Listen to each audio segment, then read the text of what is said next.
Hello everybody, Ed here, and welcome to a new series that I'm starting in the run-up to the latest Strictly series, Strictly Countdowns. I have been so excited to get this series off the ground because I love Strictly dances, I love looking through the past archives of Strictly dances, and I love making lists of all my favourites.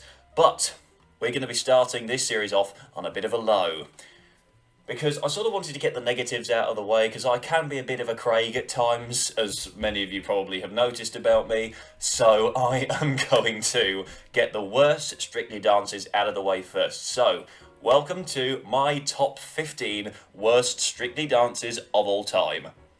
Yes, that's right, I have made 15 up because honestly, there have been so many series of Strictly now, it's not even worth trying to condense it all into a top 10 because there are just too many to pick from. So, we are going to start with number 15, Charlotte Hawkins and Brendan Cole's Cha Cha Cha. Now this, unfortunately, was just doomed to fail from the minute it started. It was poorly executed, there were so many extremely obvious mistakes, especially the one where she started.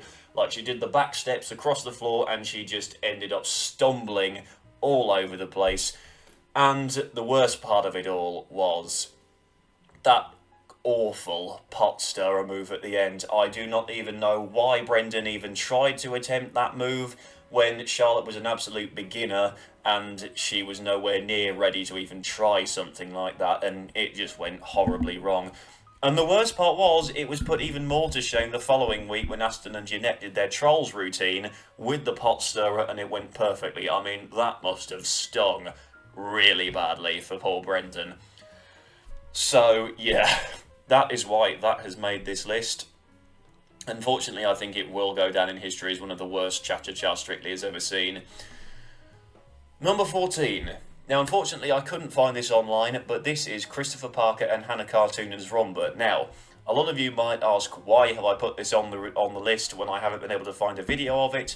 Well, I know that Christopher Parker was the one celebrity that everybody was talking about for the wrong reasons. He was a complete novice dancer, and yes, he did do some good dances, but should he have made the final? Absolutely not. And why? Because he did his two worst dances in the semi-final, and the worst of all of those was the Rumba.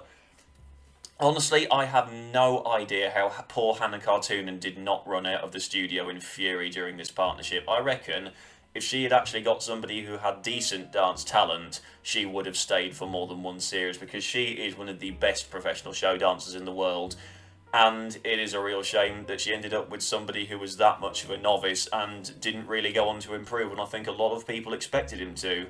Like, the fact that Chris Parker really could not improve beyond, like, 28 was his highest score, I think, for his Foxtrot. That really was a shocker, I think. And honestly, if Natasha and Brendan hadn't won the series, I don't think Strictly would have continued on for as long as it has. So, yeah. But honestly, getting your lowest score in the semi-final, not a good look at all. Number 13, Dermot Gavin and Nicole Cutler's Quick Step. Now, a lot of people might not be able to find videos of this online, and I sadly still haven't been able to, but this was the dance. If you look in the Strictly archives, this is the one where you see Craig go, "It was absolutely painful to watch," and then Brucey retorts with, "Yes, well, sometimes you're painful to listen to." That's the one you're looking at. That's Dermot in the tux and Nicole in that lovely, lovely dress. Now, he absolutely loved doing Strictly in the second series, but unfortunately he had next to no natural rhythm in his body at all, which really is a big shame because he had one of the best smiles on Strictly ever, and his partnership with Nicole was beautiful, but his quick step is still the lowest scored quick step in Strictly history, which is a real shame because he had a very, very good song for it as well. He had "I'll Be There For You" by the Rembrandts. So, yeah, sorry Dermot, you really weren't that great, buddy. Next up, from Quick Step to Tango, number 12, Joe Calzaghe and Christina Rianoff's Tango. Rugby players may be known for doing well on Strictly. Boxers, however, with the exception of Nicola Adams, are not. I'll get his name out in a second. Calzaghe was just such an example of that. Now, his tango, unfortunately, was anything but good. Bruno has described it for good reason as the most boring tango in Strictly history, and to be quite honest with you, I find that he was right. Joe had next to no personality in this dance, rigid posture, dreadful footwork, he never closed his feet once, and you just felt like he was staring into space the entire time. And despite the fact that he and Christina did end up together after his series, there was next to no chemistry between them on the dance floor at all. And I'm actually wondering whether the fact that he fancied her got in the way of that, because he felt like if he was looking at her too much, or if he looked like he was being so passionate with her, he was worried that there'd be rumours spreading or something like that. But honestly, being that he was the worst dancer of that series, it still surprises me to this day that he made it to week 5, because the only reason that he did really was because of his muscles. That was it. You know, and that's what really annoyed me about some of the earlier series of Strictly, was that the honkier dancers weren't really the best ones, and the public just voted them through in spite of that. That really got on my nerves, especially with Gavin Henson. Number 11, Michael Vaughan and Natalie Lowe's Jive. I have next to no words to describe this dance at all. Now, cricketers are normally another type of sports personality that do well on Strictly, but Michael Vaughan was quite a special case. I have never seen somebody excel quite so much in ballroom, yet suck so hard when it comes to Latin. I mean, a lot of the ballroom dances that he did were absolutely exceptional, but this jive that he did in week 2 was just a total myriad of timing issues, lack of rhythm, and nothing else. I mean, you could easily count the mistakes that he made in the first half of the dance on one hand. It was just a level, or lack of level thereof, I should say, of skill that we just have never seen to this day on Strictly on one end of the spectrum, yet total skill on the other. And how do you go from jive to jive and not doing so well to quickstep, which is one of the hardest dances in the entire ballroom canon, and excelling? Like, that's what I don't get. It just baffles me even to this day. Number 10. Dave Myers and Karen Howard's Cha-Cha-Cha. Moves like Jagger, Dave Myers certainly did not have. I mean, the majority of dances that he did on Strictly weren't brilliant, but this is certainly bottom of the list for me. I mean, a lot of the moves that he did at the beginning, he was just doing like that and flapping his arms, and he looked like he was trying to impersonate a demented chicken. And then he just starts stomping and hopping and jumping all over the place in the middle of the dance and doing all those horrible pointing moves at the judges. I just remember looking at that the whole time and thinking, Karen, you poor, poor woman. How are you coping with this in any way, shape or form? I really, really felt sorry for Karen. That's, like, bless her heart. She did so well to carry on with Dave. I mean, he had one decent dance throughout the whole of that series, which was his waltz in week 4, but that was it. Bless his heart. Number 9, Craig Kelly and Flavia Cacacha's Cha-Cha-Cha. From one dreadful Cha-Cha-Cha to another. This, for me, was a dance of frustration more than anything else.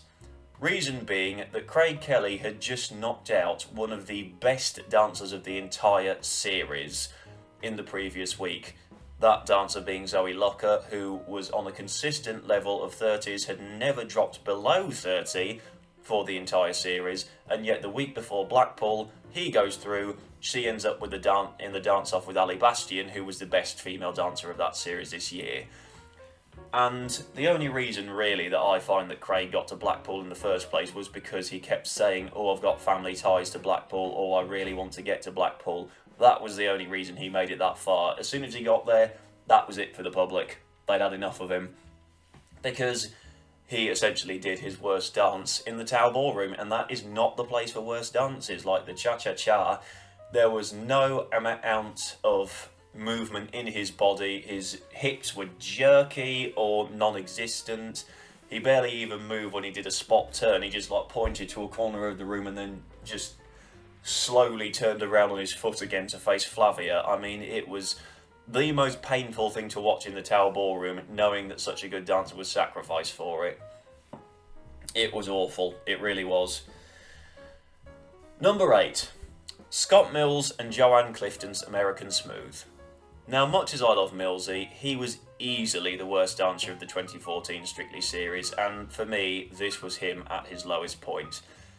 Half the time, he just looked like he was flopping all over the place throughout the whole thing. His facial expressions looked like he was going from a glom loner at prom to suddenly trying to do a Bugs Bunny impression because he started bucking his teeth. His hold was wobbling all over the place, his arms were like jelly, his feet were plodding everywhere. Really, the only thing that even slightly saved this routine was the lifts. I mean, he at least was able to get Joanne up and down safely, but honestly, I feared for her the entire time. And this was actually the dance that made Craig say he thought that Scott was the exception to the rule that anybody could learn to dance. I mean, I hate to agree with Craig, and I like to say that Scott did improve past this point, but this just really was not good at all. Number 7. David James and Nadia Bichkova's Paso Doble. I mean, need I say more? We all remember how bad this was, and it's surprising that considering how good the 2019 series was that we actually got some of the worst dances ever in certain categories from that year. I mean, this dance was a terror from the minute it started. The cape work looked like he was shaking dust out of an old rag in Call the Midwife. Then he started shaking it around and it just did not look good at all. The actual dancing began. The shaping was non-existent. He was just rigid. His body did not move. And the worst part of it all was he had no idea what to do with his face. Not he was going from grinning to absolutely blank and nothing at all. Honestly, I'm just so glad that he had the dance off to redeem himself, because this really was not good the first time around. It really wasn't. Number 6. James Cracknell and Luba Mushtuk's Tango. Now, my biggest bugbear with this routine was actually not the dancing, but the suit. The theme of the dance was Gold by Spandau Ballet. Why they dressed him in a plain black suit for a theme like that, I have no idea. It dulled the atmosphere of the room. Worst of all, he did not look like he wanted to be on that floor at all. His face looked blank. He just did not look like he was feeling the dance at all. And, you know, combine that with poor technique, you're literally asking to get kicked out first. I mean, he looked like he was enjoying himself a little bit more with the jive the following week, but bless James, he did not look like he was enjoying himself at all. He looked stressed, he looked nervous, he was hunched over Luba. I mean, yeah, I can see why this is the lowest scoring tango of all time. Bless his heart. Number 5. Susanna Constantine and Anton Dubek's Samba. I have one word to describe this one. Shamba. For me, this was not a good samba at all. It was barely recognisable in any way, shape or form with the technique. She was hopping all over the place, left and right, left and right. No hip movement at all, and the worst part of all was watching Anton pop out of that cocktail dress. I mean, I have no idea what on earth this was, but it was just an absolute joke for me. It really was, and I feel sorry for Anton, because this, I think, was the turning point in his Strictly career. I think this was the moment where people went, right, they need to put him somewhere else, because he keeps getting crap partners. They're less entertaining every year, and it's getting ridiculous now. Obviously, the following year he had Emma Barton, and he did his best series ever, and he got to the final, and he actually got close to lifting the glitter ball, but I think Jackie Smith was like the final nail in the coffin for him. And this is why I think he is much better off as a judge now. I'm much happier with where he is now. Number 4, Anne Widdecombe and Anton Dubek's Salsa. Now, obviously, I think we all expect Anton to be quite near the top of this list, because he has had some pretty horrific partners in the second half of his series. Well, he's had some pretty horrific ones during the beginning of his time on Strictly as well. Kate Garraway for a start. Not going there. Now, considering the fact that Anne Widdecombe is quite possibly one of the worst dancers to ever grace a Strictly floor, honestly, it shocks me how watchable she actually is. Because this salsa was actually quite watchable, but despite that, it's on another level of horrific. I mean, the steps were barely even visible. Half the time all she does is poke Anton, tell him to button his shirt up, tell him to stop shaking his bum, push him around the room, then point to him to come back to her. But the worst part of it all is the fact that poor Anton forgot his own choreography. I mean, Anton, I love you, buddy, but how can you forget the one part of the choreography that could have actually saved the dignity of this routine and end up doing a lift, on the mantelpiece that makes it look worse? I mean, it was just awful. Awful. But it was watchable. I'll say that for them. It was watchable. Number 3. John Sargent and Christina Rionoff's Cha-Cha-Cha. I mean, is there any more to say on this? He does look like he's having the time of his life. I'll give him that. But technically, it was barely even dancing. His hips weren't moving. He wasn't even, pressing his feet into the ground the right way. He was just plodding along. Christina did tone it in a way that made him look enjoyable to the public, but obviously the judges, as professional dance judges, did not agree with that at all. It looked laboured, it looked skippy. I mean, John, I love you, buddy, but this was without doubt your worst dance you did so far. It was just terrible. I'm just glad that he had a chance to redeem himself the following week, because he did his American Smooth, which was his best dance, so at least he's got that to go off. Number 2. Nancy Dell'Olio and Anton du Bek's Waltz. What can we say about dear Nancy Dell'Olio? Diva, I think would be the word there, but not the likeable sort of diva, in my opinion. To me, Nancy Dell'Olio just comes across as somebody that does what she wants, gets what she wants, and does not care what people say to her. And for that, it made her less watchable for me than Anne Widdecombe. And the waltz she did in week 1 was just cringe central. If she had just listened to Anton and put that feather boa on the chair and not taken it with her, the entire dance would have been fine. However, she did not. And from that point on, the entire dance was effectively ruined from the moment she stepped on the floor, let alone focusing on the technique. I think Boagate will sadly be remembered by everybody for all the wrong reasons. And finally, ladies and gentlemen, the top spot on this Strictly Countdown. The number 1 worst dance to ever grace the Strictly floor. Quentin Wilson and Hazel Newberry's Cha-Cha-Cha. I have never felt more sorry for a professional dancer ever. Poor Hazel Newberry. I just do not know how she coped. He wasn't even in time with her. It wasn't even entertaining. It just looked dire. You don't feel like there's any sense of chemistry between them because of how out of time with her he is. Bruno is 100% right. It's like watching a Reliant Robin trying to keep up with a Ferrari. And I remember that step he did where he was just plonking his feet around her while she was doing all that impressive quick cha-cha footwork in front of him. It was just the most unimpressive thing to ever look for. And honestly, that L plate that he had stuck on his back just amplified the fact that he was not doing well even more. I mean, Quentin, I'm sure you're a lovely guy, but it was just a total and utter joke, this routine. I'm really sorry, buddy, but it was just not enjoyable at all. And honestly, I hate to agree with Arlene, but she was right. It really did make Chris Parker look like a 10.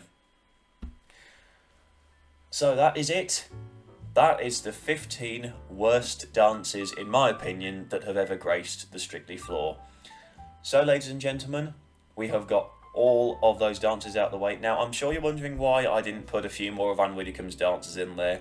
I wanted to keep it a little bit varied and, mix as many people into the list as possible, which is what I'm going to be doing throughout this series. I'm getting the negatives out of the way, as I said. And next time, I'm going to be moving on to some of the more enjoyable dances on Strictly. So that is it for our first countdown, ladies and gentlemen. I hope you enjoyed it. I'm really sorry if I don't set my best this week. There is a seriously bad bout of hay fever going around right now. Hopefully the rain will sort of wash it all away and get all this pollen out of the air. But yes, thank you very much, ladies and gentlemen, for joining me for this first Strictly Countdown. I will see you all next time. Ta-ta!